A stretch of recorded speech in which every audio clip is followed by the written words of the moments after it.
여호수아 6장.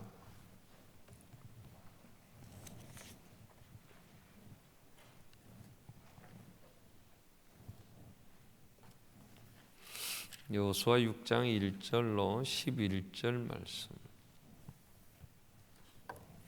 여호수아 6장 1절로 11절입니다. 이스라엘 자손들로 말미암아 여리고는 굳게 닫혔고 출입하는 자가 없더라. 여호와께서 여호수아에게 이르시되 보라, 내가 여리고와 그 왕과 용사들을 내 손에 넘겨 주었으니 너희 모든 군사는 그 성을 둘러 성 주위를 매일 한 번씩 돌되 엿새 동안을 그리하라. 제사장 일곱은 일곱 양각 나팔을 잡고 언약궤 앞에서 나아갈 것이요, 일곱째 날에는 그 성을 7번 돌며 그 제사장들은 나팔을 불 것이며 제사장들이 양각 나팔을 길게 불어 그 나팔 소리가 너희에게 들릴 때에는 백성은 다 큰 소리로 외쳐 부를 것이라. 그리하면 그 성벽이 무너져 내리리니 백성은 각기 앞으로 올라갈지니라 하시매, 눈의 아들 여호수아가 제사장들을 불러 그들에게 이르되 너희는 언약궤를 메고 제사장 7은 양각 나팔 7을 잡고 여호와의 궤 앞에서 나아가라 하고, 또 백성에게 이르되 나아가서 그 성을 돌되 무장한 자들이 여호와의 궤 앞에서 갈지니라 하니라. 여호수아가 백성에게 이르기를 마침에 제사장 7은 양각 나팔 7을 잡고 여호와 앞에서 나아가며 나팔을 불고 여호와의 언약궤는 그 뒤를 따르며 그 무장한 자들은 나팔 부는 제사장들 앞에서 행진하며 후군은 궤 뒤를 따르고 제사장들은 나팔을 불며 행진하더라. 여호수아가 백성에게 명령하여 이르되 너희는 외치지 말며 너희 음성을 들리게 하지 말며 너희 입에서 아무 말도 내지 말라. 그리하다가 내가 너희에게 명령하여 외치라 하는 날에 외칠지니라 하고, 여호와의 궤가 그 성을 한 번 돌게 하고 그들이 진영으로 들어와서 진영에서 자니라. 아멘. 찬양대 찬양 있겠습니다.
주님 십자가 피 흘려 죽으시고 하는 가는 길이 열렸습니다. 감사합니다. 우리 여호수아 아서를 계속 묵상하면서 5장, 6장, 7장, 8장까지 지난 우리 추석 주간에 묵상을 했는데요. 여리고성이 무너지는 내용입니다. 자, 여리고성, 무너지는 여리고성, 우리 오늘 제목인데요. 자, 여리고성이 이제 무너지면서 많은 것들을 우리에게 또 가르쳐 주시죠. 하나님이 우리 구원에 대한 얘기를 하실 때는 구원과 함께 꼭 병행되는 건 심판과 구원은 같이 갑니다. 심판을 받게 되면 하나님 백성들은 구원을 받죠. 자, 이 세상에 예수님이 오시면 이 세상은 멸망의 날입니다. 모두가 심판을 받습니다. 그런데 우리는 오직 아멘 주 예수여 오시옵소서. 그래서 우리의 구원이 완성되는 날이죠. 구원과 멸망은. 그래서 여리고성이 무너지는 것은 이스라엘 백성들에게는 이 땅을 차지하는 구원이지만 이 백성들에게는 완전히 다 멸망의 날이었죠. 자, 그래서 하나님이 성경에 보면 늘 대비시켜 두 사람, 두 어떤 사건 이렇게 대비시켜서 교훈하실 때가 참 많습니다. 우리는 엘리 제사장의 집안이 멸하면서 사무엘이 그 집안을 또 하나님이 세우시고 사울 왕이 멸망당하면서 다윗 왕의 왕가가 세워지고 이렇게 해서 대비시키면서 명확하게 흑과 백을 대비시키듯이 이렇게 드러나게 하시는 겁니다. 여리고성에서도 하나님이 여리고성이 무너지고 아이성에는 실패합니다. 왜 여리고성은 견고하고 인간이 도저히 난공불락이라고 하는 성은 무너졌는데 아이성에는 실패할까? 이 두 가지가 대비되면서 교훈해 주시는 게 많고요. 여리고성이 무너지면서 구원받는 기생 라합이 있고 여리고성이 무너지면서 멸망당한 아간의 집안이 있어요. 이렇게 기생 라합과 아간을 대비시키면서 또 많은 교훈들을 합니다. 자, 이러한 부분들을 오늘 우리가 잠깐 같이 무너지는 여리고성을 통해서 하나님의 심판과 구원에 대해서, 그래서 우리는 구원의 반열에 서야 될 자들이죠. 어떻게 우리가 우리의 구원을 이룰 것인가 하는 부분들을 같이 우리 생각하면서 또 하나님 주신 은혜를 같이 누리려고 합니다. 자, 무너지는 여리고성. 여리고성은요 아주 견고했어요. 인간이 할 수 있는 최고의, 왜냐하면 여리고 지방이 돈이 많아요. 여리고 지역 자체가 아주 부유한, 그래서 종려나무 성읍이라고 할 만큼 그 팔레스타인 땅에 적곡불이 흐르는데 그곳의 모든 돈이 여리고를 통해서 움직이는, 그래서 여리고는 굉장히 부유한 그러한 지역이었어요. 그러니까 그들이 성을 쌓을 때 아주 견고하게, 그래서 그 당시에 여리고 성은 군사적으로도 굉장히 팔레스타인 지방의 중요한 위치에 있었어요. 왜냐, 요단강을 중심으로 해서 본다면 저 북쪽과 서쪽, 남쪽 중간에, 동과 서에 또 중간에 있어서 이 허리 역할을 여리고에서 합니다. 여리고를 지나서 예루살렘, 그 넘어가면 지중해 연변에 이 블레셋 군대들이 팔레스틴 이 땅이 있었죠. 그리고 요단강을 건너가면은 우리가 중동 지방들이죠. 또 북쪽으로는 저 요르단, 그래서 우리가 두로, 에스겔 선지자의 시대의 예언은 두로, 그쪽이 무역을 아주 해상을 이제 지배하면서, 지중해를 지배하면서 무역을 했던, 그래서 두로가 굉장히 부강했었죠. 그럼 그 위쪽에서 내려오는 모든 물건들, 또 이게 남쪽에 애굽에 있는 곡식들, 이것과 교류를 하려고 하면, 무역이 되려고 하면 많은 물동량들이 움직이는데 이 여리고가 그러한 물동량들, 교통세, 통행세 이런 것도 받고 굉장히 부강한 나라였어요. 그냥 그들이 사는 성은 굉장히 견고하게, 누구도 함부로, 군사적으로 그 땅을 먹으려고 하면 여리고는 점령해야 되니까, 쉽게 무너지지 말아야 되니까 여리고성 자체가, 성터가 있는 곳이 천혜의 요새였을 뿐만 아니라 그들이 많은 이제 석조물들을 세워서 적의 침입, 그래서 성문만 닫아버리면 누구도 올라올 수 없도록 약 각도가 한 35도 정도의 각도로 석조물을 세워놨다 그래요. 그래서 타고 올라갈 수 없도록 만들었다. 나중에 이제 발굴될 때 그런 얘기를 합니다. 그래서 여리고성은 난공불락, 인간이 할 수 있는 최고의 인간의 힘을 다해서 이제 자기들이 안전을 보장하겠다고 세운 성이었죠. 이 여리고성이 무너졌습니다. 그래서 이 여리고성을 1930년에 가스탕이라는 고고학자, 이 가스탕 교수가 발굴을 합니다. 지금부터 한 90년 전, 채 100년이 안 됐어요. 그 전까지는 그냥 무너져가지고 다 흙 덮여서 어디가 어디인지도 모르고 있던 그런 곳이었는데 이제 고고학자인 가스탄 교수가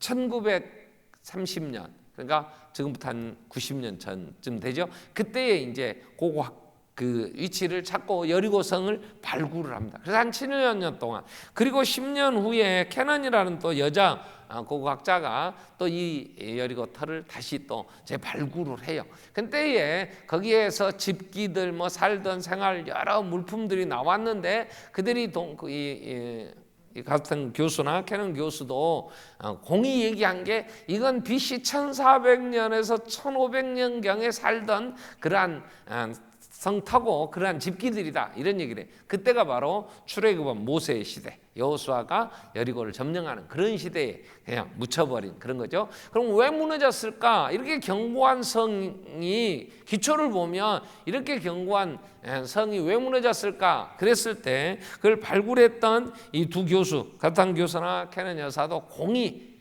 이건 큰 지진 같은 어떤 진동에 의해서 무너졌다. 그들은 그렇게 얘기를 해요.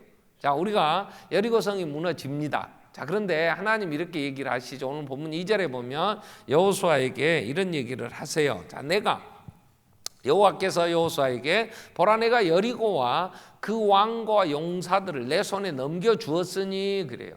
그러니까 이미 하나님은 여리고를 이 여호수아에게 넘겨 주었다 그래요.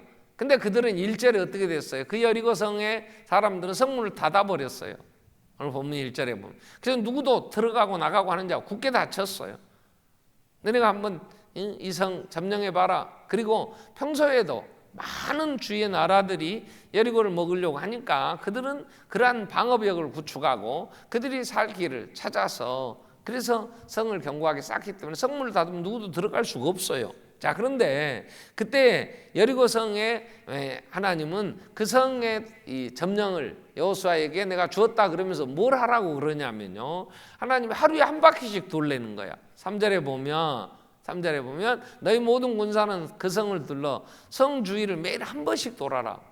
그리고 엿새 동안을 그리해라. 그리고 7째 날에는 7바퀴를 돌고 그리고 소리를 지르면 무너진다.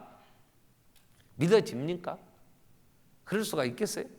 생각해 보세요. 상식적으로 이게 말이 됩니까? 하루에 한 바퀴씩 돌아가는 거예요. 엿새 동안 하루에 한 바퀴. 7째 날에 7바퀴를 돌리는 거예요. 그리고 마지막 7바퀴를 돌 때 세상들 양각 나팔을 잡은 자들이 나팔을 불 것이고 내가 지시하면 소리를 한번 질러라. 그럼 무너진다. 여러분, 이게 말이 되냐고. 그냥 성경이니까 그런다. 그러지 말고 나한테 그러라고 하면 여러분 돌겠어요? 돌아불지. 그죠? 돌아불지. 이게 말이 될 얘기냐고. 자, 하나님이 이 세상을 심판하신 이유는 분명히 있어요. 왜 여리고는 이렇게 무너져야 되느냐 그러면 이건 500년 전, 그때보다 500년 아브라함의 언약에 나와요.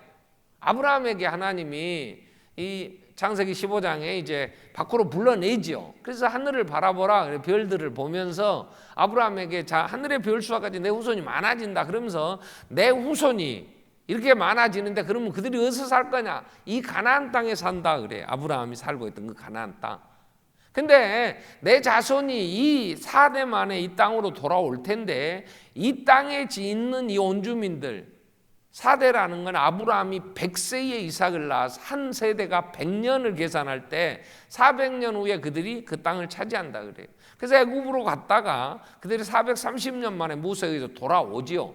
근데 올 때에 그 가나안 땅에 사는 아브라함 때의 그 가나안 땅에는 아모리 족속이 최고 큰 족속이었어요.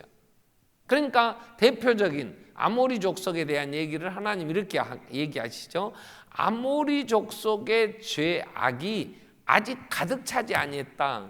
하나님이 심판하실 때의 기준에 의하면 하나님은 언제나 우리 행위를 달아보신다 그러죠. 우리는 느부갓네살 아들 벨사살이 하나님의 성전의 기구들을 갖다가 자기 아버지 느부갓네살이 예루살렘에서 예루살렘 성전을 다 무너뜨리고 가지고 와서 창고에 넣어놓은 것을 그 아들 벨사살이 교만이 아주 목에까지 찼어요. 그리고 하나님의 성전에서 하나님께 제사하던 기구들을 가지고 가서 지네들이 고관 대적들이 그게 술 받아서 술 먹으면서 하나님을 없인 여기고 조롱하고 우리가 이 세상의 모든 걸 주장한다고 그러고 할 때 벽에 손가락이 하나 나타나서 글씨가 써지죠. 맨네 대겔 우바르신이라. 글씨가 뭔 글씨도 몰라서 어안이 벙벙하여 다리가 후들후들 걸리고 이제 술 처먹던 벨사살 왕부터 시작하여 그 모든 고관 대적들이 발발 떨고 있을 때 다니엘이 와서 설명을 해주죠. 이 글은 메네 데겔 우바르신인데 이건 하나님이 당신을 저울에 달아보니 당신은 하나님의 저울에 이제 미달됐습니다. 그래서 이 나라는 망합니다. 그리고 그날 밤에 바빌로니아가 무너지고 이제 메데바사, 나중에 이제 세계 역사에서는 이제 페르시아라고 하죠. 페르시아 제국이 건설이 돼요. 그래서 벨사살이 거기서 죽게 되는 거죠. 자, 하나님은 죄가 간영하여 더 이상 두고 보실 수 없을 때 하나님의 심판이 임합니다. 지금 가나안 땅에 아모리족 속에 죄가 아직 가득 차지 않았다. 자, 하나님은 창세기 6장 5절에 노아 홍수를 얘기를 하실 때 이렇게 얘기를 하세요. 여호와께서 사람의 죄악이 세상에 가득함과 그의 마음에 생각하는 것이 항상 악함을 보시고 사람 지으셨음을 한탄하시고 마음에 근심하시고 그래서 노아의 홍수로 온 세상을 내가 지면에 쓸어버리겠다. 그래서 그때는 온 지구의 상의 생물들이 다 죽어요. 하나님이 방주를 지으라고 한 노아와 그 세 아들과 그 며느리 자기 부인 8식구에는 다 죽어요. 세상에 죄가 간영했대. 자, 하나님이 죄가 간영했다. 그건 하나님이 보실 때 그래요. 우리는 죄가 뭔지 내가 살면서 이게 하나님 앞에 얼마나 큰 죄인지도 우리는 모르고 살아요. 왜? 마음에 하나님이 없으니까. 그러니 우리 행위는 부패하고 하나님 앞에 악을 행하면서도 우리는 괜찮다고 생각하는 거니까. 그러나 이 세상의 주인이신 하나님이 볼 때에 더 이상 이건 두고 볼 수가 없다. 그러면 하나님이 노아의 홍수 때는 온 지구상에 모든 생물을 다 멸하셨지만 그 후에는 하나님이 국지적으로 부분 죄가 간영하면 하나님이 심판하시는 걸 우리는 역사에서 많이 보지요. 자, 아브라함이 소돔 고모라가 멸망당하기 전에 조카 롯이 정말 아브라함과 헤어질 때 사방을 둘러보니까 그 땅이 에덴 동산처럼 살기 좋은 곳이었어요. 세상적이잖아요. 그래서 소돔에 가서 살았어요. 근데 소돔의 죄가 간영했어요. 그래서 창세기 18장에 보면 20절에 지나가는 사람을 아브라함이 접대를 했는데 부지 중에 접대했는데 그게 천사였잖아요. 하나님이 소돔 고모라를 멸하러 가는 천사를 접대한 거예요. 그래서 잘 먹고 가면서 우리가 아브라함에게까지 이거 얘기 안 할 수 있겠냐 해가지고 얘기를 하실 때 여호와께서 또 이르시되 소돔과 고모라에 대한 부르짖음이 크고 그 죄악이 힘이 무거우니, 힘이 무겁다는 말은 더 이상 두고 볼 수가 없었다 그 말. 그래서 내가 이제 내려가서 그 모든 행한 것이 과연 내게 들린 부르짖음과 같든지 내가 직접 보고 알려하노라. 그리고 소돔 고모라에 가죠. 갔더니 어떻게 돼요? 이건 인간이 하나님의 형상으로 지음받은 인간이 이미 하나님의 형상은 다 버리고 짐승처럼 동성애가 아주 극에 달하죠. 그래서 그 부끄러운 일들을 도리어 하나님의 그 심부름하겠다는 천사들, 하나님의 사자까지도 범하겠다고 그 악을 쓰고 그렇게 성적으로 문란해져 있고 성이 더 이상 두고 볼 수 없을 때 하나님이 롯과 그 딸들을 급히 끄집어내고 하늘에서 유황불로 그냥 싸그리 멸하시죠. 그게 땅이 꺼져버렸어요. 하늘에서 내린 유황불. 거기가 사해예요, 사해. 왜? 거기가 땅이 꺼져버리니까 해수면보다 바다보다 더 낮아졌단 말이에요. 그러니까 저 위에 헐몬산에서 흘러내려오는 물은 갈릴리 호수를 이루고 갈릴리 호수에 그 많은 물들이 흘러내리는 게 요단강인데 요단강 마지막이 어디에 사해예요. 더 이상 흘러나갈 길이 없어요. 왜? 바다보다 낮으니까. 그래서 거기서 물이 증발되고 그 남는 것들은 그 많은 광물질들이 아직도 녹아. 사해에는 사람이 들어가면 가라앉지를 않아요. 가라앉을 수가 없어. 얼마나 많은 광물질들이 녹아 있는지 사람이 둥 뜬다고요. 그냥 누워 있으면 몸이 떠서 책을 보고 그런 그림들, 사진들 많잖아요. 지금까지 하나님은 소돔 고모라를 멸하실 때, 자, 우리는 세계 곳곳에 하나님이 그 부분 더 이상 하나님이 두고 보실 수 없을 때 그 성들이 또 그 시대에 그 많은 문명들이, 그래서 영국에 많은 역사학자들 뭐 여러 학자들이 많이 있죠. 옛날에도 요세푸스 같은 역사학자도 있었고요. 그 후에 이제 영국에서 또 아놀드 토인비 같은 분들, 역사 세계 그동안의 역사들 쭉 찾으면서 33개의 문명이 일어났대요.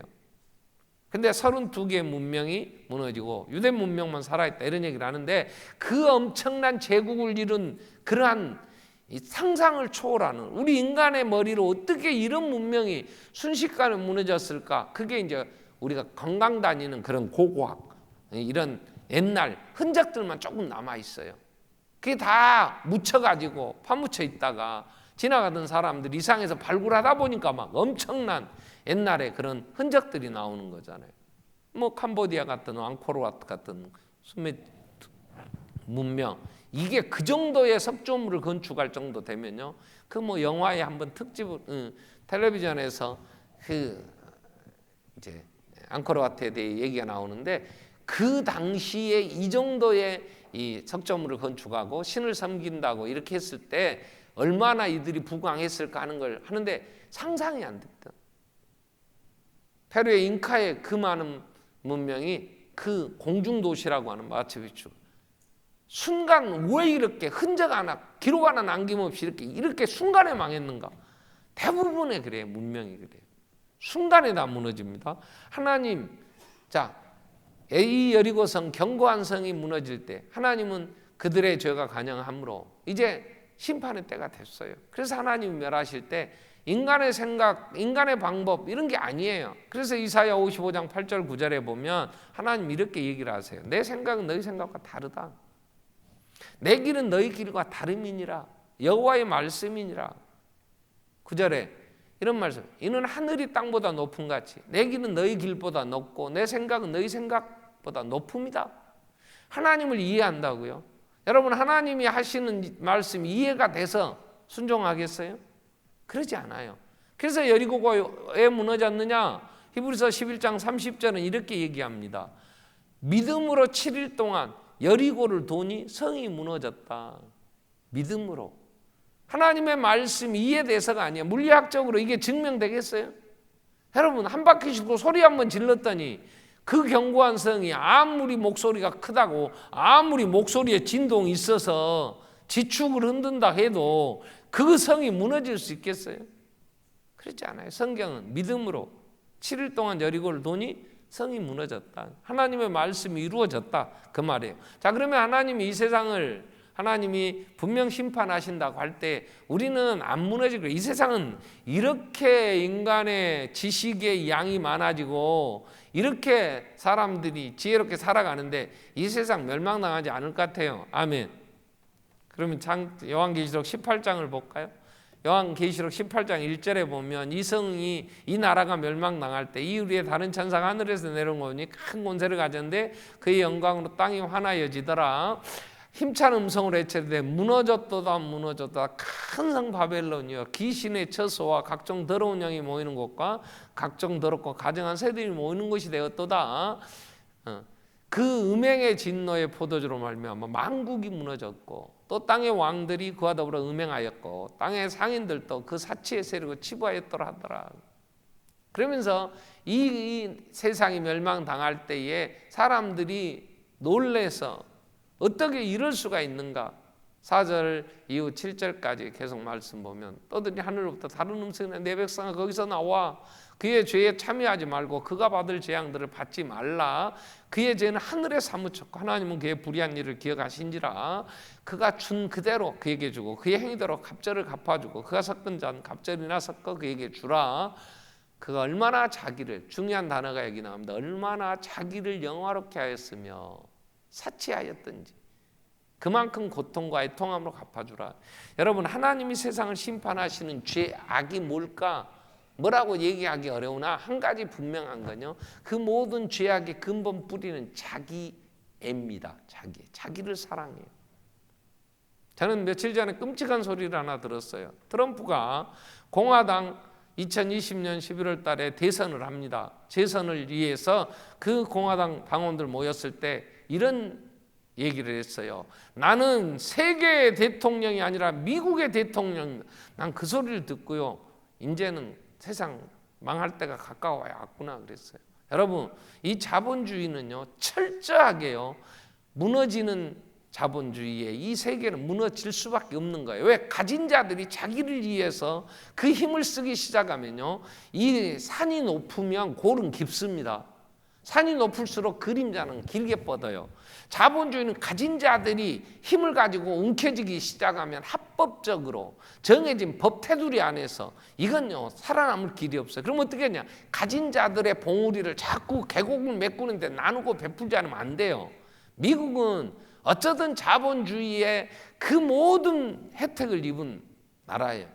그래서 미국은 세계의 경찰 국가라 그런 얘기를 했어요. 그래서 세계에 분쟁이 있는 곳에 늘 자기의 나라 국방력, 자기의 힘을 가지고 와서 평화를 유지시키고, 그리고 어려운 나라들의 원조도 많이 했고, 우리나라 6.25 때 북한에 소련 저쪽 공산주의자들이 넘어올 때 와갖고 수만 명이 여기서 죽었어요. 원조도 많이 했어요. 그래서 우리가 혈맹이라 그래요. 피로 맺은 그런 정말 나라라고 얘기를 해요. 그러나 이제는 그걸 안 하고 우리나라, 나는 미국의 대통령이다, 우리의 힘을 우리나라 나는 지키겠다 이렇게 되면 뭐가 돼요? 무역 전쟁이 일어납니다. 중국과의 지금 갈등, 그로 인해 전 세계가요, EU도 마찬가지고 우리나라도 그 등살에 많은 나라들이요 이제 어려워집니다. 자기의 이익을 이제 힘을 갖겠다고 하면, 록펠러라고 하는 사람이 있어요.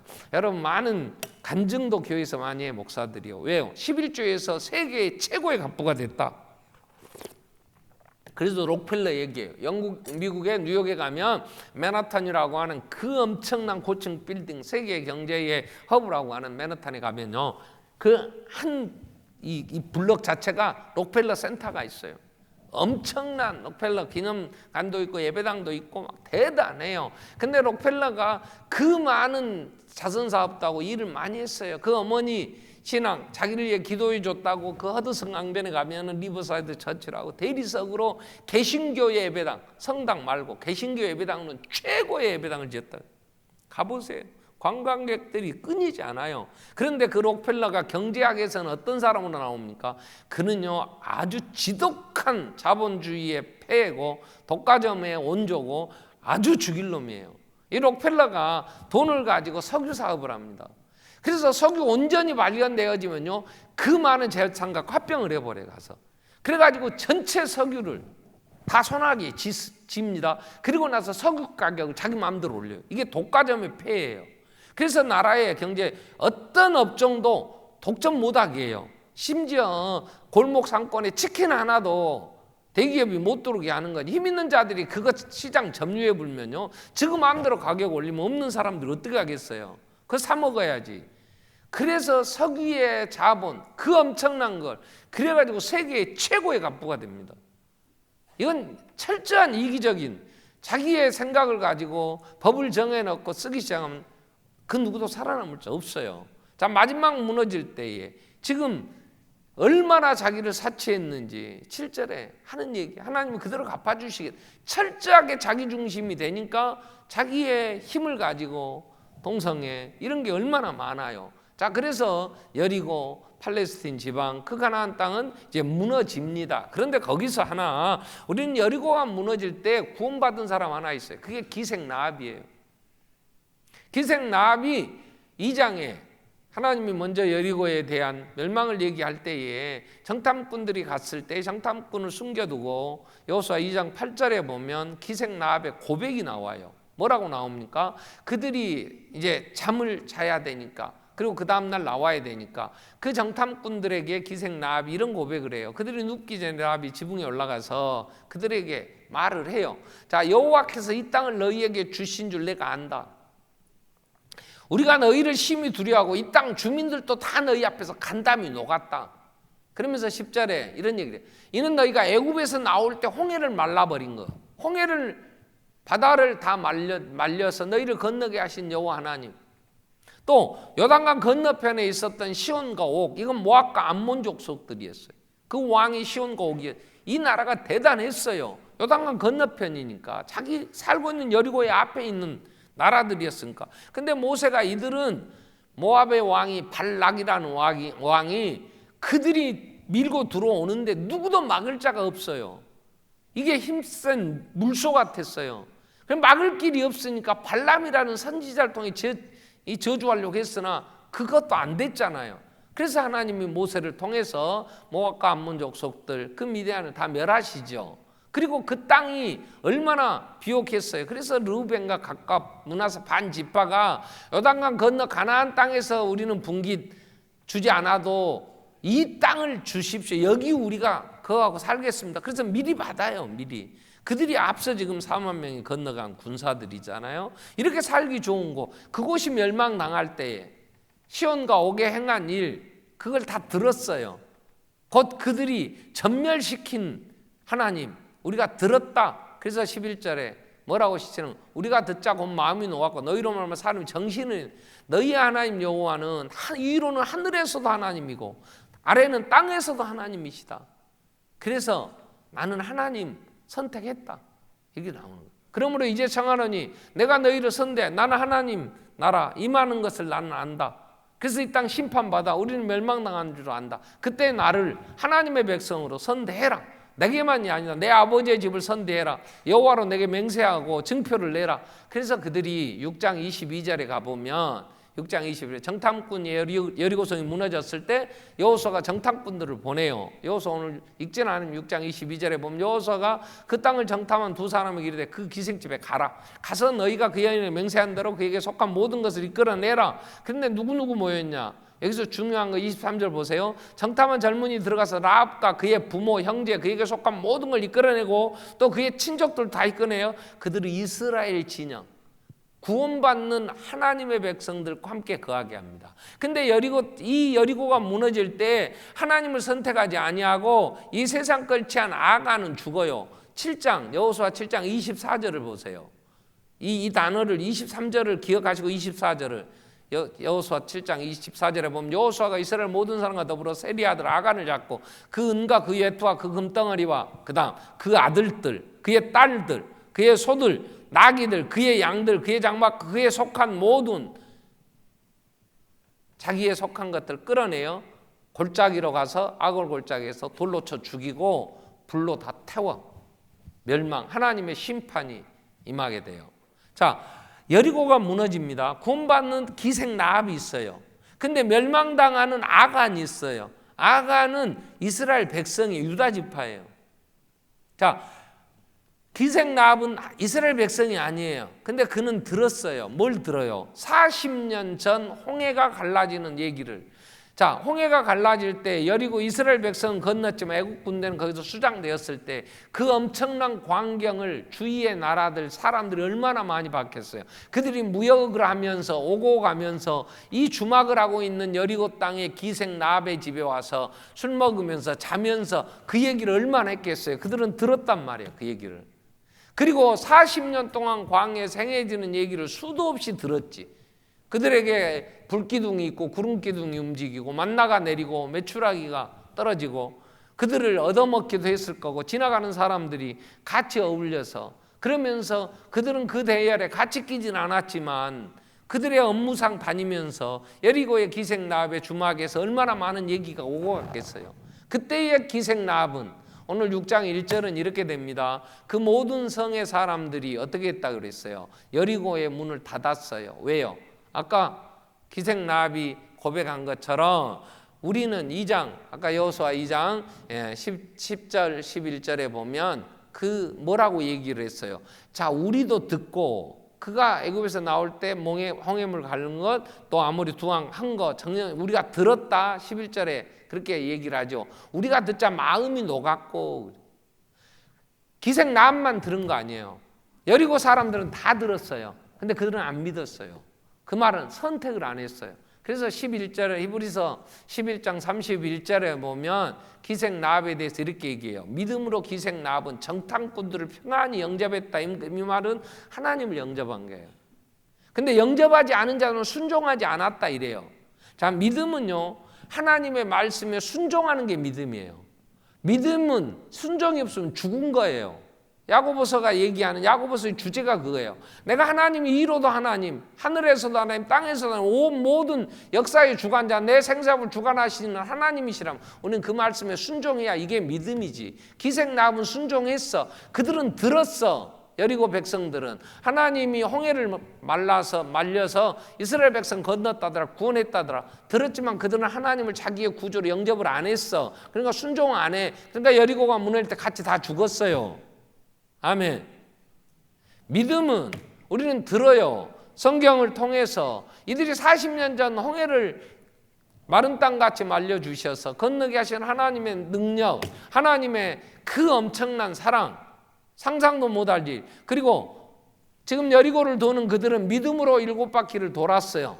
7일을 돌았더니 무너졌잖아요. 믿음으로 행함으로 일이 구원이 있어요. 그런데 기생나합은 그 소식을 듣고 그는 받아들였어요. 믿었어요. 예수님이 제자들을 둘씩 짝지어 보낼 때 이런 얘기를 하세요. 마태복음 10장 31절에 보면 자, 참새 한 마리가 죽는 것도 하나님 허락해야 죽는다. 그러니 참새보다 너희는 귀하지 않냐. 살고 죽는 문제에 두려워하지 마라. 이 얘기예요. 그러면서 32절에 이런 얘기를 해요. 누구든지 사람 앞에서 나를 시인하면, 이 말은 사람 앞에 시인하다 너 이러면 죽어 새끼야. 너 그러면 이 땅에 어떻게 살려고 뭔 재미로 살라 그래. 막 그러면서 할 때 나는 예수밖에 없어. 시인하면 나도 그를 하나님 앞에 시인하겠지만 네가 사람들들하고 세상에 좋아 세상과 함께 취해서 나를 부인하면 나도 너 하늘에 계신 하나님 앞에 내가 너 부인한다. 자, 로마서 1장 16절에 바울은 그런 얘기를 합니다. 나는 복음이 부끄럽지 않다. 나는 예수가 부끄럽지 않아. 여러분 추석 명절이잖아요. 모처럼 형제들 모였잖아요. 모처럼 또 친척들 만났잖아요. 동창들도 만났잖아요. 야, 이 새끼야 오늘까지 연휴인데 뭐하러 가? 아니야, 나는 가서 예배해야 돼. 오늘 하나님께 예배돼. 저 병신 저것들은 꼭 가서 저는 혹시 여러분 예배하러 왔습니까? 시댁에 있기시러 왔습니까? 예배하러 왔어요? 그러면 기생나합이지만 시댁이 싫어 왔으면 핑계대고 온 거야.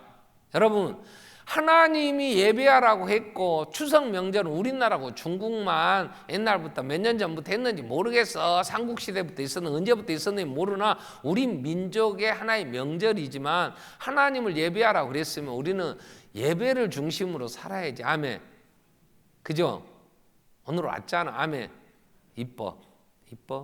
잘했어. 근데 어디서든지 우리는 바울처럼 나는 예수가 좋다고 하나님만이 영광을 받으셔야 돼. 하나님이 역사의 주관자야. 믿어. 아멘.